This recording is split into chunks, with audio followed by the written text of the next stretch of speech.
On the evening of September 22nd, 2022, at approximately 9:18 p.m., Daniel Harper left his apartment complex and never came back.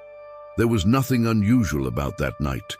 No arguments reported, no emergency calls, no signs that anything was about to go wrong. Daniel was captured on a security camera walking toward the parking lot, holding his phone, dressed casually, moving with the confidence of someone who believed he would be home shortly.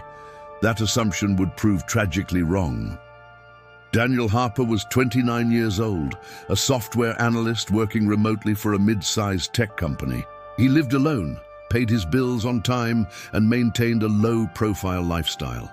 Friends described him as responsible, introverted, and predictable. He had no criminal history, no known enemies, and no involvement in high-risk behavior. His routines were stable, his digital footprint unremarkable. If Daniel disappeared, it wasn't because he was trying to escape his life. Everything pointed to the opposite. According to phone data, Daniel left his apartment to meet someone nearby. The message was brief and unspecific, just a few words sent minutes before he exited the building. He told a co-worker earlier that day he'd be back online later that night. He never was. His phone continued to transmit data for several minutes after he left, then suddenly stopped moving. No outgoing calls, no texts, no location updates, just silence. When Daniel didn't log in for work the next morning, his manager assumed there had been a technical issue.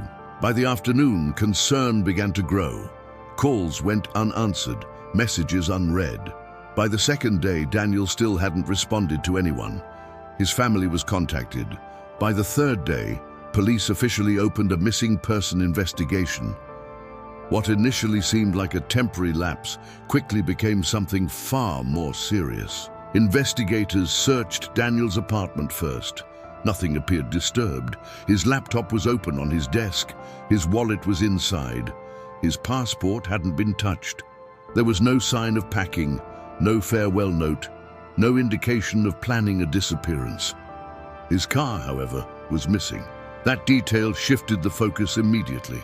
If Daniel left voluntarily, why leave everything behind except the vehicle? 2 days later, Daniel's car was found abandoned several miles away, parked along a residential street. The doors were locked. There was no visible damage. Inside the car, police found Daniel's phone, placed neatly in the center console. It hadn't been destroyed. It hadn't been hidden. It had simply been left there, powered off. For investigators, this was a critical and unsettling detail.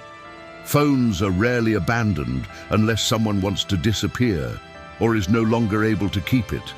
The area where the car was discovered offered little help. No reliable cameras, no witnesses who remembered seeing Daniel, no reports of suspicious activity that night.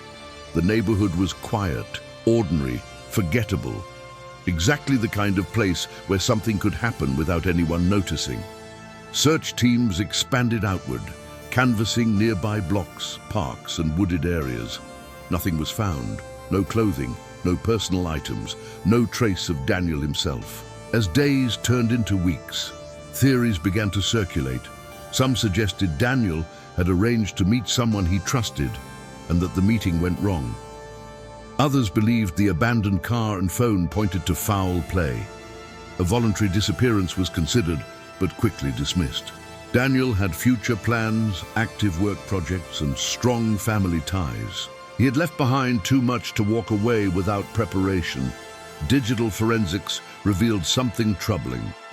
The final message Daniel sent came from an encrypted app, one he rarely used. Investigators were unable to recover the full conversation. Whoever he was meeting had effectively vanished from the digital record. No confirmed identity, no location history, no traceable account. It was as if that connection had existed for only a few minutes before erasing itself completely. Despite multiple search efforts, no physical evidence surfaced.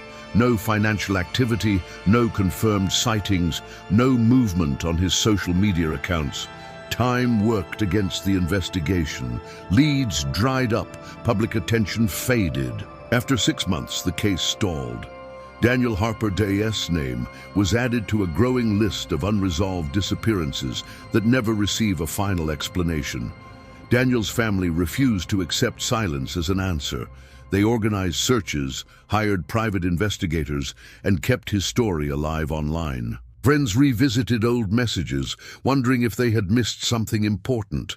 But the more they looked, the more unsettling the truth became. Daniel didn't slowly drift out of his life. He stopped existing all at once. Today, nearly 3 years later, no one knows what happened after Daniel Harper walked out of his apartment that night. Somewhere between his front door and the place where his car was abandoned, something went terribly wrong. Whether it was a crime of opportunity, a planned encounter, or a moment of trust placed in the wrong person, the outcome was the same. Daniel vanished without leaving answers behind. And until the truth surfaces, his disappearance remains a reminder that in modern America, people can still disappear quietly, quickly, and without a trace.